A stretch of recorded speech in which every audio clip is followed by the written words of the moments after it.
Bonjour tout le monde, j'aimerais vous expliquer où vont les 991 € quand vous financez un puits.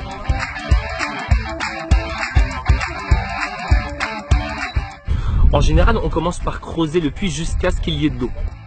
Juste avant qu'il y ait de l'eau, on descend des buses pour continuer à creuser et éviter que la terre elle tombe dans le puits au fur et à mesure.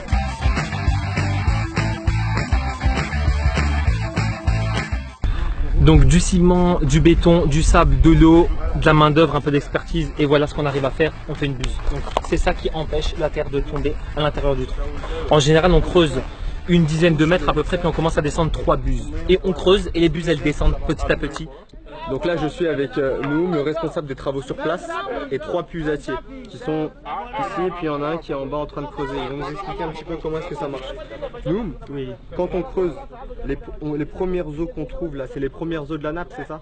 Non, c'est les eaux sales, ça. Ça, c'est les premières eaux usées. C'est les premières eaux usées, on n'utilise pas ça.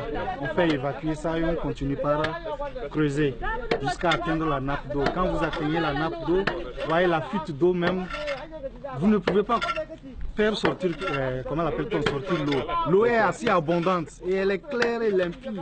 Donc en fait là, c'est les premières eaux sales qui remontent à chaque fois avec un seau. Voilà. Et au bout d'un moment, quand on perce un certain type de roche, c'est fini. C'est l'eau de la nappe qui sort et qui jaillit, c'est ça. Et à ce moment-là, on sait qu'on a à ce niveau, là où ils sont arrivés, là, comme c'est la roche, s'ils arrivent à casser la roche là, ils vont atteindre la nappe. Donc voilà, le pusatier, il vient de creuser à plusieurs mètres et il vient d'atteindre la roche.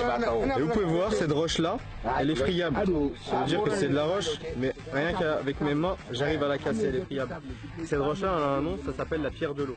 Dès qu'on l'atteint, ça veut dire que l'eau n'est pas loin et qu'il va pas falloir encore creuser beaucoup. On y est presque.